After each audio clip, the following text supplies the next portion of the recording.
Good afternoon, everyone. Good afternoon. Welcome to the fourth and final for career opportunities in aging for social workers. My name is Rita Chou. I'm the chair of the Aging Specialization of the College of Social Work. Today's forum is focusing on social workers' career opportunities in continuing care retirement communities, CCRC. And I'm very honored and pleased to have our three panelists today. We have two at this time. I think one is on her way. It's difficult to carve,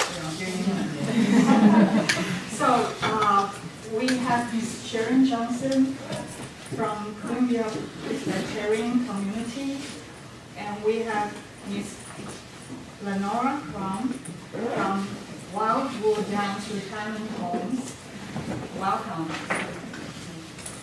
Each panelist will have 10 minutes to talk about their training and career background, their work experiences in their organizations, and social work career opportunities in CCRC. If possible, we would also like to have some information on the paid benefits of social workers in CCRC.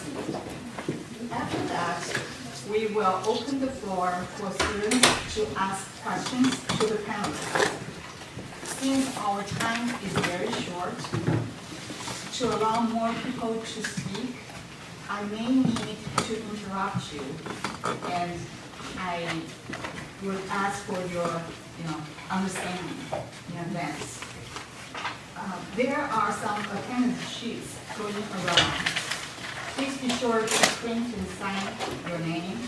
We also have passed out the evaluation forms, and we will collect them at the end of the forum today. Thank you. So let's begin from here.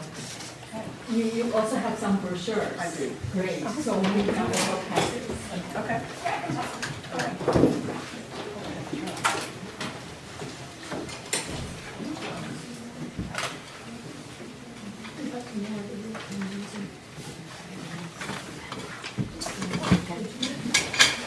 Well, my name is Lenora Crum, and I'm an LMSW. I received my undergraduate degree from Columbia College in social work, and then continued on and received my master's in USC in social work. Additionally, I have a master's in healthcare administration. However, in the current capacity of basically my social work degree that's being utilized. For the most part, I actually started out in social work in working with the aging population, which happens to be my extreme passion, working with the geriatric population, and it's quite fulfilling in the form of that you get to have that enrichment from the life experiences, as well as you also get that honesty that you would from the child life aspect of it. So it's a culmination of the adult and the child blending in together. Wonderful, loving, caring folks, and all they want is to be loved back. And one would think that after all these many years, what they have invested and what they have contributed to society, that it would be quite easy for folks to be able to reward them in that fashion. However, unfortunately, there aren't enough facilities or enough places or enough resources out there to suffice to care for everyone that's out there in need. So needless to say, there is a unmet need that lingers out there in large areas, quite a large area of unmet needs out there that have not been tapped into. When I started out I worked in the private sector as well as in the government sector working with the aging. And so I work currently in skilled nursing rehab, and where I'm currently working, we have all levels. So we start out with folks who you come in, of course, with elderly, you have a lot of knee replacements, hip replacements, those kind of things that go on. And I have to also interject and say not all the elderly, because I've had some 55, 56, 57-year-olds as well. So the whole concept and demographic, what folks thought would be long-term care, and that's changing, and it's changing quite swiftly. But they have the surgeries for whatever it, pacemakers, knee replacements, hip replacements, et cetera, et cetera, et cetera. CVAs are what I see more, and those are, you know, the strokes in the younger folks.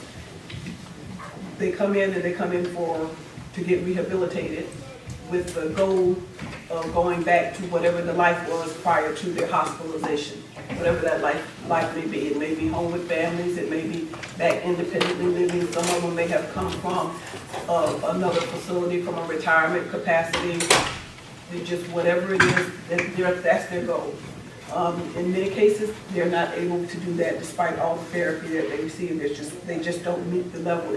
They never rise back up to that full capacity of being able to function independently or be able to have those functionings all in place that they had prior to their hospitalization. With that is where I come in with discharge planning, and with also in forms of helping them to ascertain exactly what the next step is going to be. In the discharge planning component, that includes arranging for home therapy, home health, any other kind of additional equipment needs, anything that they would need to go back to wherever they're going back to, for them to be able to function as independently as possible, be able to just maintain and manage within their home setting, whatever that may be. In my current facility where we are, as I was indicating, we have many levels. It's a retirement community, and within this retirement community, we have houses, homes that folks have purchased. So folks who have worked and they want to retire, they may have lived, their homes may have been too big, or children have left home and they don't want to stay there and they want to downsize. So they would have a home right there on the campus. So there are about 30, 40 houses or whatever on the site, on the campus. Once their needs change, whatever may happen physically, mentally, whatever, and they can't function independently within that home setting, then we offer the independent. And the independent living is similar to being at home, however, it's a smaller, condensed version. So you have like an apartment kind of setting where you would have, and then the meals, all the meals are prepared for you on the site, because we have the cafeteria, the dining room areas. So the meals are prepared, they don't have to worry about that. The meals are prepared, so they just walk over or come downstairs or whatever they do to come to the dining room, and they're served their meals. If their needs necessitate where they have to go to a lower level, they decline any further, we have the assisted living. And with the assisted living, that they're still ambulatory, they're still able to. And when I throw out the acronym ADLs, you'll hear that if you're ever inside the healthcare field, the activities of daily living, that you're eating, you're bathing, you're dressing, you're toileting, those things. They're still able to perform their own ADLs independently. However, they may need someone to stand beside them. They may need some assistance. Those kind of things where they're using a walker or something, and they may not be able to, when you're talking about dress completely themselves, someone would just stand there beside them to help them, but for the most part, they can conduct all their own needs. Then we have the long-term care, which is what a lot of folks consider nursing home. And with that, we have folks who, some can do a little, but they require what we call 100% total care. So that means someone has to get them up, someone has to dress them, take them to the bathroom, someone, whatever those, in some cases, some have to feed them. If not, they have to get them out of bed. For those who can ambulate in a wheelchair, they have to get them up and get them into the wheelchair, and then they can pedal with their own feet or roll or whatever they need to the dining area. But when it comes to them doing all their meeting all their needs independently, they're just incapable of doing that, and they do require someone to be there on a continuous round the clock. So in my area, the area where I'm in on the campus, it's a holistic, just so they don't, and the families love that because you've become familiar with the staff, and even though there are different staff at different levels, but you're on the grounds, it's a comfort, and you've established a rapport within the whole area, so it's not as if you have to go to another area and get renewed relationships with another set of administrators and this, that, and the other. And it becomes a point where they do get to know the administrators and director of nursing and all those on a first name basis because they're right there all the time. So many of the families actually love that.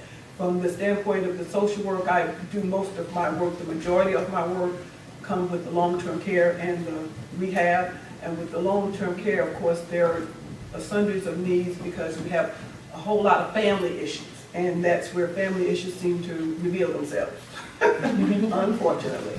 So there are many dynamics that come into play, and it becomes a case of meeting the psychosocial needs of the patient. Of course, with the elderly, there's a high level of depression in many cases. So that's something that has to be dealt with. You have to recognize and be able to assess and know if this person is, their eating, it may not be necessarily a physical thing, if the eating has changed, if they're becoming more reclusive and staying in their room, they're choosing not to come out and not socialize. When you have that lack of socialization, that becomes one of the signs you need to look for to gauge if maybe perhaps there is a depression component that's coming into play. There's some underlying. We have a psychiatrist that comes in once a week, so we can, if at any point between the nursing, social work, if we recognize any signs or any symptoms that may seem to appear to be psychiatric in nature, we can put them in the book and have them assessed with the psychiatrist to come in and do an assessment and look at them and check out, what's going on with them. And so when it comes to the social worker, there are many hats. I just have to say, I can't just say it stops there. There are many hats. Many things are just go to the social worker. I'll call the social worker. I'll let the social worker know. So there's never a dull moment, and the day goes by very quickly. I promise you it does. So it's just a constant thing of meeting with families. We have folks coming in that need education.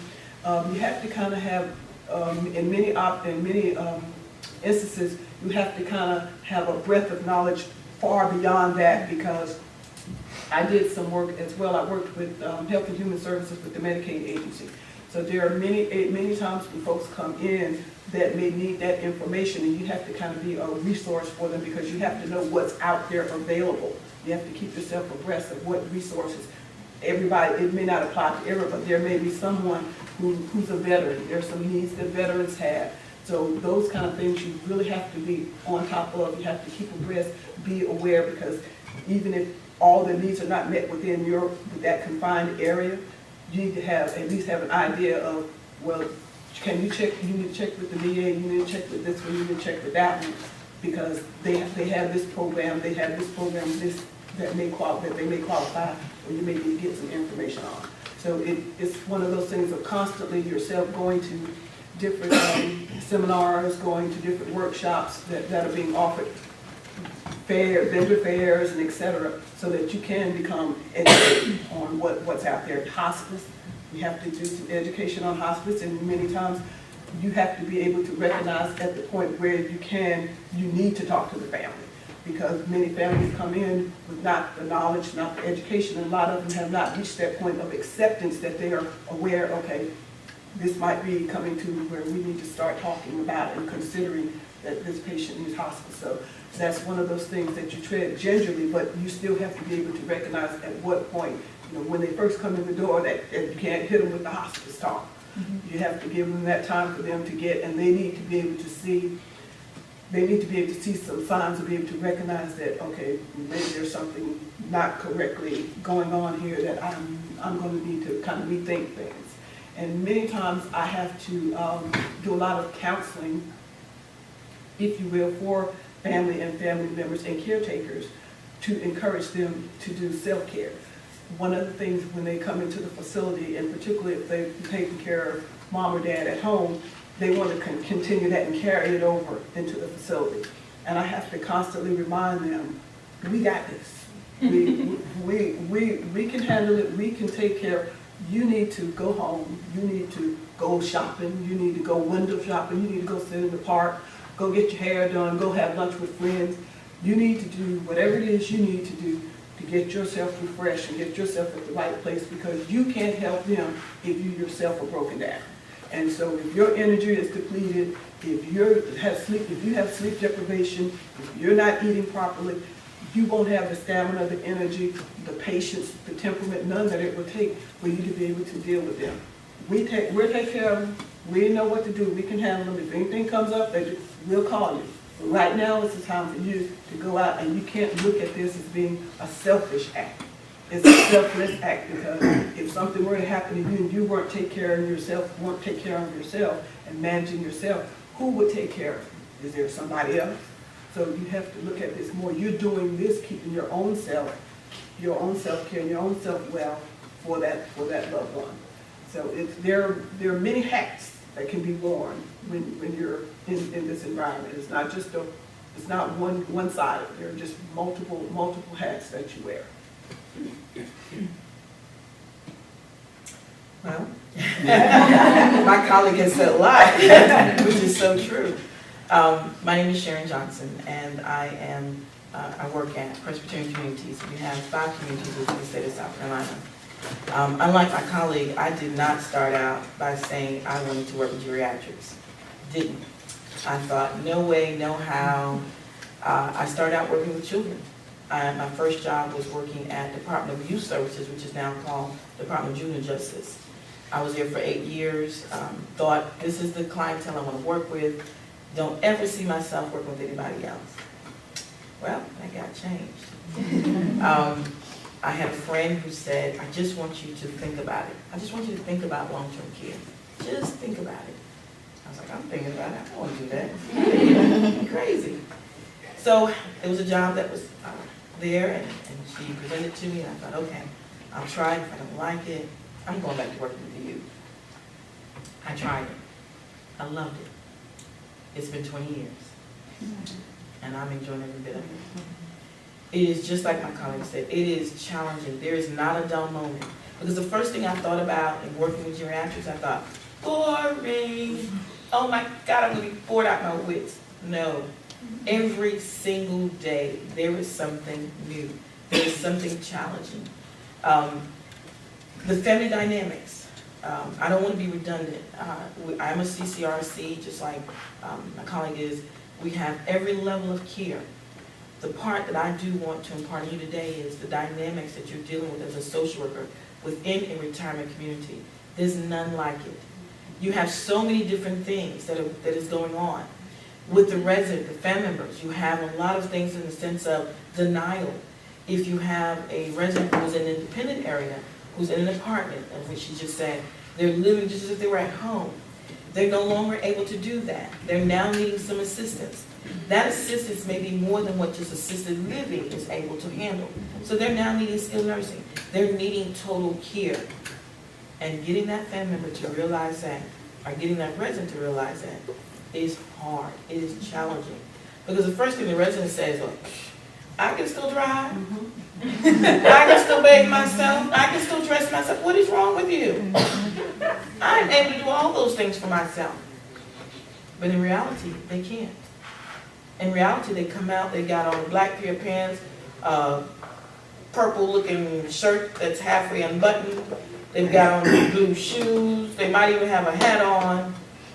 And that's hard to come to realization that, hey, I'm not able to do that for myself. It's hard for a family member to come to that realization because the thought is, if mom or dad has Alzheimer's, maybe I do too. Maybe I've got it. Maybe I'm going to, if I don't have it, will I get Alzheimer's? Will I acquire that later on? The possibility is true. So there's a lot of denial. No, I do not want you moving my mama to a memory impairment unit. How dare you think that my mother has any problems with her memory? She is still the same person. I don't know what you're thinking. And they're not there 24/7. So they don't see that mom is getting out at night, walking around the campus. Thank God it's a plus and it's a negative in the sense of where we're located. The Presbyterian communities where I'm at, we're nestled in woods. We're right off of 378. You wouldn't even know we're there unless you drove down to Vega Drive. And the further you go past Southeastern Freight Lines, you run smack dead into us. So within that, it's good, but it's not good because if mama's living independent or assisted living and she's getting up in the middle of the night going for a walk, the likelihood of her walking down to the river It's possible. So having to say to a family member, you know what? I know this is hard. I know this is a difficult thing. I know that you're not ready to see that. I understand that. But this is where we are. This is what we need to do to make sure that mom and dad are safe. This is what we need to do that you don't have to worry about what's going on. Because like she said, we got this. Go home. But let us do our job. Let us do what we need to do for you. That's sometimes hard. It's hard in getting the resident to believe that, you know what? I may have fallen 3 times last month, but I got up. What's your problem? I got up. You know, I don't need any help. You know, I'm good. No, there's something else going on. You're falling constantly. And one of these times that fall is going to be something really, really serious. You're going to break a hip. You're going to break an arm. You're going to do something that's going to truly impede your mobility. So let's look at, maybe if you're an independent, let's look at assisted living. Okay? Not that assisted living is going to stop you from falling, no. But maybe the things that you're trying to do when you fall, because a fall, if you've not heard, happens at night and in the bathroom. And I don't know what it about us women, but we love to go in the bathroom at night. We just love, it's like, 2 o'clock, let's go to the bathroom. And majority of the residents that are within a community, that's what we call the people that are there, they're residents because that's their home.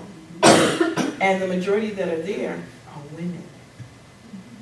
Hate to tell you, fella, we outlive y'all. I see there's only one male in this class. But women outlive the men. So you have the majority of the people that are in retirement communities are women. And the times that take place, the things that happen at night are falls. In the bathroom and at night, that's when people fall. And so mom may not understand, no, I don't need to go into assisted living. Well, maybe in assisted living, we know that you get up at 2, 4, and 6, because that's going to be me, y'all. I want you young faces to understand, when y'all do decide on going to work in long-term care, remember this face, so you can take good care of me, okay? And I won't be that resident that wants to get up at 2, 4, and 6. So at maybe 2, 4, and 6, we can have a staff member walk in and say, Ms. Sharon, do you need to go to the restroom? Hey, I'll walk with you. I'll make sure you're okay. That's a hard thing. One of the things that we sometimes forget is that it's not about a person being an elderly person. It's about a person being a person. And that is, anytime you're taking a big change in your life, it's hard. It may not be as hard for me as it is for her, but it's still a change, and that can be hard. And whatever form or fashion, it may be hard. So when we talk about working with geriatrics, they're no different than you and I. They're no different. They're just older. They're a lot wiser.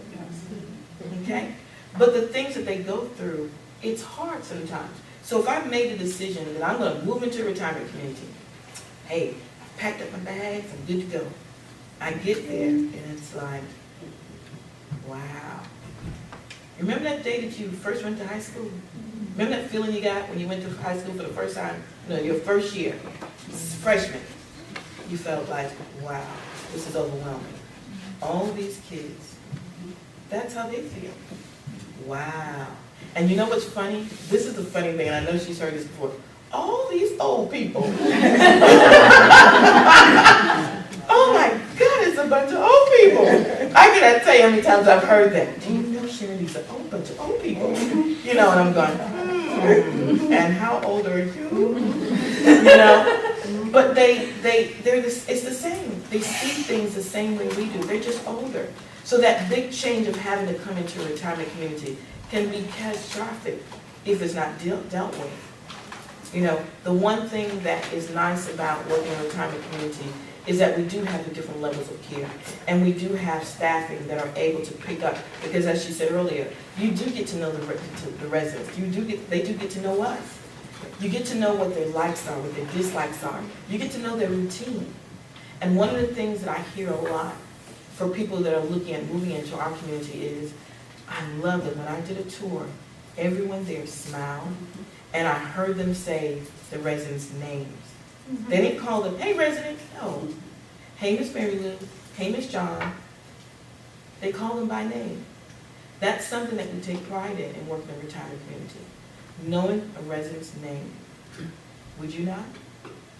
Would you not be offended if somebody you saw every day didn't know you by name? Yeah. okay? I don't want to touch on all the things that she's mentioned because she said a lot, and that is the exact same thing that we deal with.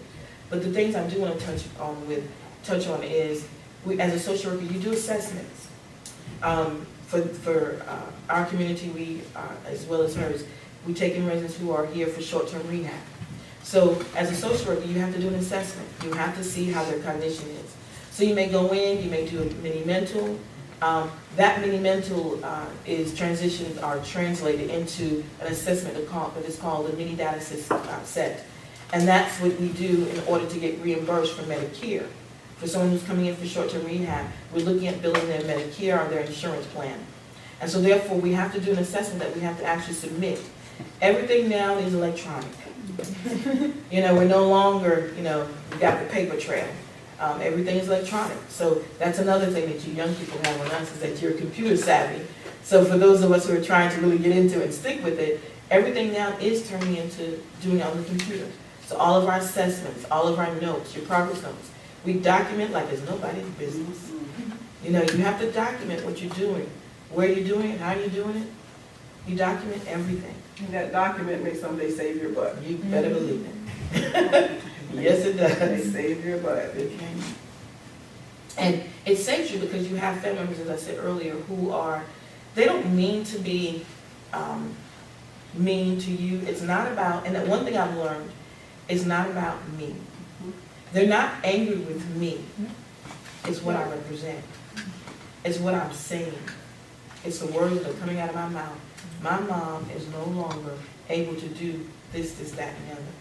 And I might not be there yet. I might not be to that point where I'm able to accept that yet. I can't see that yet. It's going to take me a little while. The other thing that we have to do is, as a social worker in a retirement community, you have to help the family members get to that point. You have to look at the whole picture. Okay, mom's an independent. She's no longer being independent. We need to look at assisted living. I'm not ready for assisted living yet. I'm not ready. My mom's not ready. I don't want to talk about it. Okay, what else can we do? What else can we do? Thinking outside the box. The best solution would be to move into assisted living, but they're not ready yet, okay? What else can I do? All right, let's think about hiring someone to come in. Are you okay with that? Okay. Let's look at moving somebody in that can, or having somebody to come in to provide your mom with assistance with her ADLs, her activities of daily living. Would that be for 4 hours a day or for 24 hours a day? Until you see, you know what, I'm paying 24 hours here in independent, but I can actually go into skilled nursing and get that, and it's just one. I don't have to worry about somebody not coming and not showing up. There is always going to be somebody there to take care of mom and dad. I know that social worker told me that a couple of months ago. I wasn't ready. Okay, I'm ready now. Okay? That's a part of what we do. We have to work where they are. Sometimes you want to push and rush, and sometimes you can't. And sometimes you have to think about it and take it personal. Would I want somebody rushing me? No. As social workers, it's not about us. It's about the people that we're serving. It's about what can we do to make their lives better. How can we help them?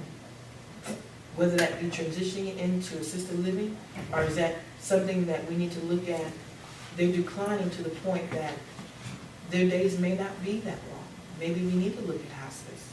Maybe we need to get to that point where we're able to bring in some nursing care within that independent area, because mom may not be there very long. And why move her if she's not going to be with us very much longer? What can we do to make that independent area feasible for them to remain? Now, does that meet with our policy and procedures in our communities? Not always. So you always have to think outside the box as a social worker. Okay? That's one of those many hats that we wear. Okay? One thing that I didn't hear my colleague mention is that most CCRCs, most, not all, are non-for-profit communities. Do you all know what that is? Okay. All right. That means that these people have saved, they have bought life insurance, long-term care insurance policies that's able to supplement. Within our community, we are able to accept, drum roll please, 3 Medicaid people. Oh, Yeah, in the nursing home? in the skilled nursing area. Yeah. But not in assisted living? You don't have any. 3. We were just, we've been asking for more, but 3. Why? You have to apply for Medicaid funding. You have to, and they have to see that there's a need for your community to be able to get that.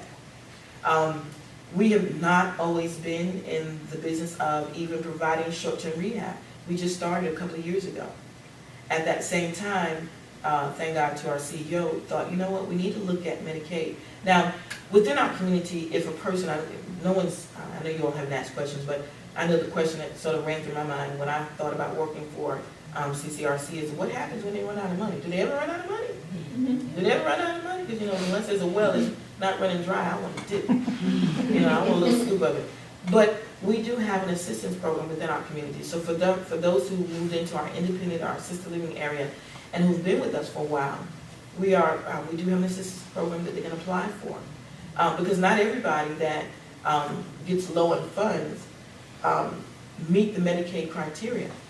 And so the board at Presbyterian Communities knew that. They may not have someone who they may run out of the amount of money they had when they first came in, but that does not mean that they meet the criteria for Medicaid. So there is an internal assistance program. Our thought is that we're not going to put someone out if they run out of money. If they've been with us for 10 years. And that's a hard thing too. It's hard for residents who have paid their way all this time. I've got a gentleman right now, he's been with us for 14 years, him and his wife. And he keeps telling me, Sharon, I'm running low. I'm going, okay. When you get to that point, let's look at let's look at applying for Medicaid. Nope. Nope. I said, okay, let's look at using an assistance program. Nope. And so I have to sort of say, okay, what do you think we can do to be able to help you? Is there something else out there that I don't know? Are you a veteran? There are VA benefits. Is that something we can look into? So as she said earlier, you may not know all the detailed information, but you got to know at least what's out there so that you're able to look and tap into those resources for your residents and their family members. Sharon. I'm sorry. We have about 20 minutes. Okay. So is it okay that we open the floor Yes. so students can ask you Yes, questions, both of you? definitely. Great. All right, so. Will you kind of explain, I know you did a little bit, but how each level is paid for, like I know dependent is out of pocket, just want to go through that? All of it's out of pocket. All of it, even All when of you get to like the nursing home? All of it. Independent assisted living, and I did mention this earlier, we're not going to let people foolishly move in knowing they're not going to be able to financially handle it. We do an application assessment to see how long their money will last. And that's how we determine whether or not we're going to say, this is where we are, if you're wanting to move in, and then we'll offer it, for you to move in. But in all areas of a CCRC, that's why I said most communities, most CCRCs are private pay. They're not-for-profit. They're not getting government assistance or any type of state assistance in. It's out of pocket. So these people have saved, they have invested, and they're putting their money to work by paying for their services in a CCRC. So what options do you give people who, say, low income group, spend their adulthood minimum wage, like, what options are there for those people? They are Medicaid facilities. Okay. So that would be the facility. If your income will not allow you, in a skilled nursing, I'll just give you an example for us. For skilled nursing, it is roughly close to $7,000 a month. So if your income does not, if you're not able to handle that, then you are going to look at Medicaid application. Now, Medicaid has criteria as far as what your finances have to be. So you have to look at that. You have to look to see what that is and what you're able to handle. Again, VA, if your family member is a veteran, there's veteran assistance. Definitely tap into that. I've had people that have applied for assistance who've been able to get $1,000 more a month. Some have probably been able to get more, but the ones I've helped to apply, they've been able to get about $1,000 more a month as far as with their income. And contrary to everyone's belief, because they're a veteran, they don't automatically qualify and get services. There are certain criteria for them as well. And one of the things is service-connected disabilities. So if they have, the higher their percentage, the more likely they are to get more benefit. And there are a couple of facilities in the Columbia area that have a contract. They have to get a contract with the VA. And so when they get a contract with the VA and those beds are not ample and running over, they're minimum amount of beds, and so you have to get on a list more or less for those. And so the higher your disability, 70%, 100%, then the more likely you are going to get into a VA facility.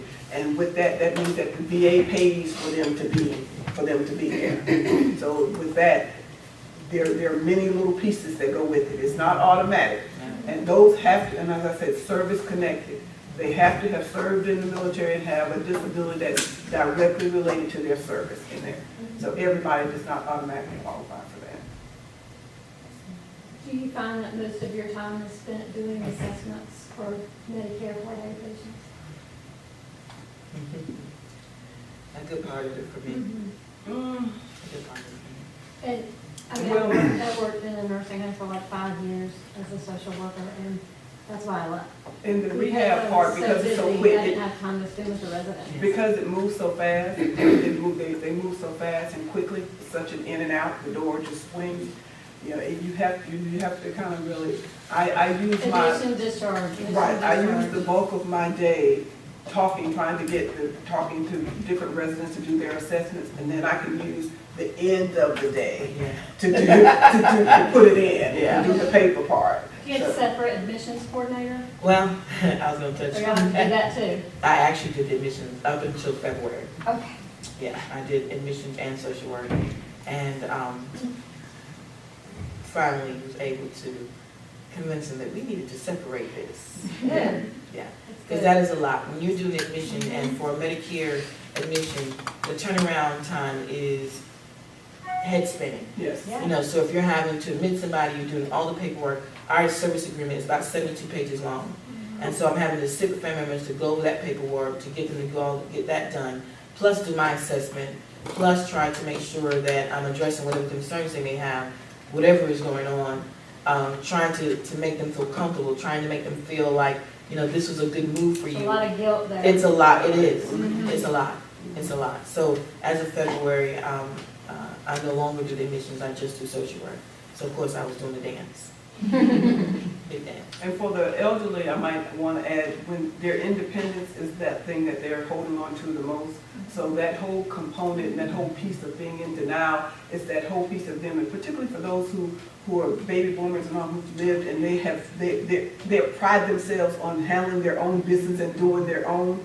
To relinquish independence and have to give over themselves and their everything to somebody else, that's the hardest thing for them. They cling on to whatever independence they have left. So, yeah, you've fallen 50 times, but they're holding on to what I can still go back. So it's that independence, that they don't want to have to rely on other people.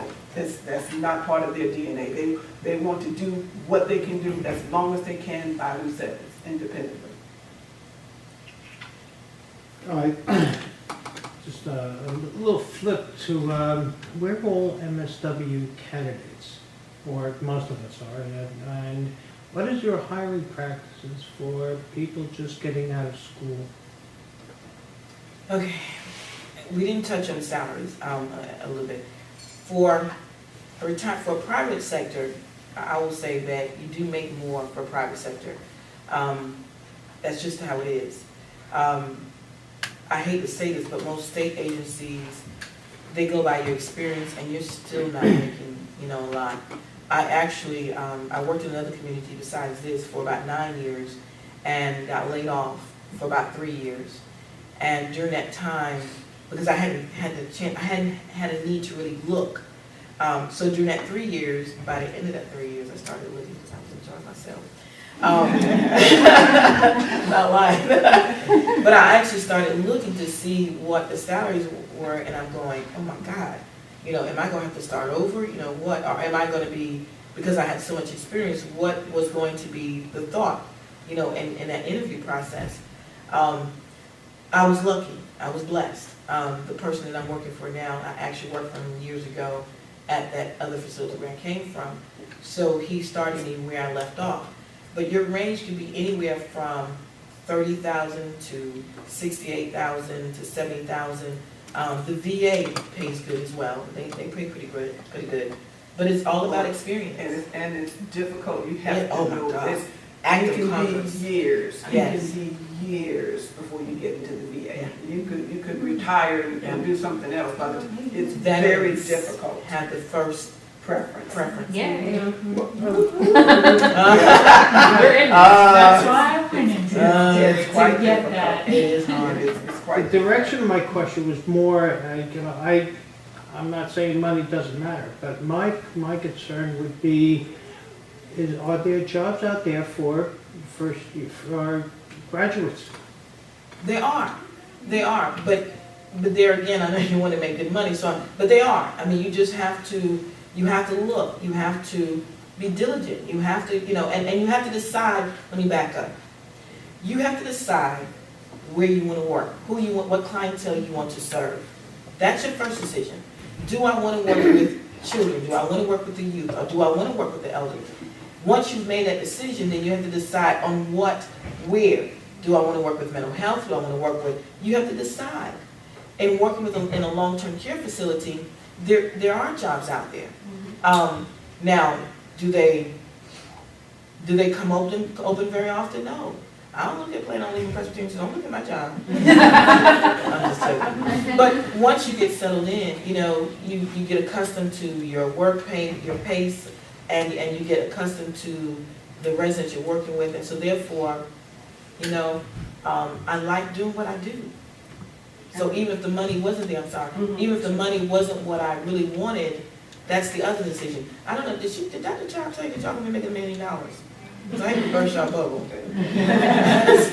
But you have to make that decision. And one of the things I would suggest too is when you do your internship, Yeah. that's one of the best ways for you to even acquire a job. You figure out what your area you're interested in, you get into that area, you do an internship, and with that, you network and you hobnob, because that's going to be the best avenue for you for when you graduate, for you to acquire a job.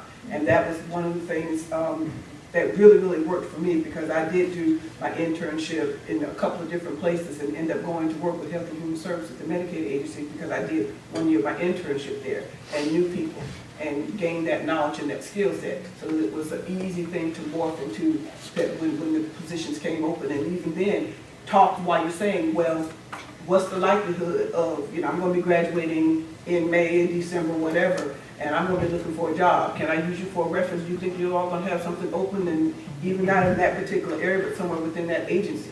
So it's one of those things of getting in the door any kind of way you can. That's it, yes. Get your foot in the door. I think, just thinking, I think people have the whole nursing home is a bad place. Yeah, the stigma on nursing homes, that's why it's so hard for people to, try to they basically give you a hard time. But I used to volunteer in New Jersey at a nursing home, and I said, this is not the place, but I had to think about it. This is where a lot of the Medicare patients were going. So I guess the problem. Medicaid. Medicaid, yeah, the Medicaid patients were going. But the retirement homes, It's totally, it's a totally different experience than from somewhere. That's why I asked, do you understand the difference between for-profit and non-for-profit? There is a huge difference. Will you kind of explain that? Okay, the non-for-profit, and there's two parts. The non-for-profit, I'm gonna talk about the residents themselves. For residents who are in a for-profit facility, this is what I have seen, they do not understand their rights as a resident within that community. And because they don't understand that rights, they don't really demand a lot of that community. Now, can that community do everything they want? No. But I'm just saying, that's what I found, is that they don't understand their rights. In a for-profit community, they're paying. I'm paying you, this is what I'm expecting, and this is what I want done. And do they get everything? No. But that community works hard at trying to get them the things that they're wanting and to make sure that it looks nice. Because I can't sit here and tell you that some of the Medicaid facilities look great and that the care is great, because it isn't. It's sad to say that that will deter you, you know. But there again, your mindset has to be, I'm going in to help. What can I do to help those residents? I did work at a Medicaid facility, and I enjoyed my time there because I worked in collaboration with the activities. Like I said, I've had many hats. I've done admissions there as well. But I worked in collaboration with activities. For the residents who were able to go out, I helped to coordinate with therapy and activities. We designed a program for the residents who were in therapy and for the residents who were long-term, if they were able to go out, to get them into activities that made them feel like they were living, not there to die. Okay? And that's how I see the mentality for people who are in a Medicaid facility. They're thinking, well, it's the last time. You know, I don't have any rights. I don't have anything to say. You know, I have to take what they're doing. And that's not true. You know, a lot of CCRCs have resident council meetings. I started a resident council meeting at the Medicaid facility where I worked. You know, I know my administrator wanted to kill me, but she ended up liking it in the end. You know, because it gave the residents a voice to be able to speak. So non-for-profit are the facilities that are not taking in government. They're not Medicaid necessarily. Like I said, I have 3, and that was just not too long ago. For-profit are the Medicaid facilities. They're billing Medicaid for every resident that's within that community. And sometimes they don't always do everything for those residents. That's just life. That's really what's happening. And unfortunately, in those facilities also, there is a very low, there's low family participation. You don't have, there's not a great deal of support from families, and many are brought there, and that's where they are there. And so it's the staff that's left up to do the caring and the nurturing and the support and the emotional and the loving on them. And in addition to that, even if there were some families that were present, because they feel that this is their last resort, they can't take care of mom or dad at home, they don't feel as if, like she said, they're not aware of what rights they have. Even if things aren't right, they're not going to say anything because their whole thought in their mindset is, okay, if I say something, if I raise too much of fuss, then they're going to kick me out where I'm going to put her. I don't have any place for her to go. So they're reluctant to even say anything, even if they feel within themselves that things are not correct. It's not up to par. I don't like the way she gets treated here. This is not being done properly. That's not. But they're very reluctant to say anything for fear that there will be some kind of repercussion with the family being, and a retaliation with the family being, the loved one being put out. And so then they're thinking, well, I have no place to go. I have to work. I can't take care of them. We have a little time for maybe one more question. Sure, I have one. Do you work with all levels of care? Is there one social worker that works with all 5 of those, or is it divided up between 2 or 3 social workers at CCRC? What you see is what you What get. you Right get. This is the social service department. That's it. We're at Presbyterian Communities, one of the things that I'm fortunate is that in our independent area, we do have a nurse who oversees independent and assisted living. Now, it's not licensed. You don't have to have a licensed nurse to be in that area, but we do. We have a licensed nurse, and we use that as a part of our home health assistance. So we have a nurse who's over the independent and the assisted living. So if there's something going on, that nurse will be involved. She'll be contacting the family. If she needs me to intervene or to help, then I will help. Otherwise, yeah, I'm in. What's your caseload? How many residents do you have in your facility? In my skilled nursing area, I have 44. Okay. We have a capacity of 100 we have, just like we have little patio homes. Okay. For our independent residents, we have apartments for assisted living and independent. And then we also have a memory impairment unit. We have 26. We have a very, very small, ours is 8, and we have a very, very small. We just added on. Oh, okay. Yeah, We just have a very small memory. We are out of time, so, yeah. I really want to thank Ms. Johnson and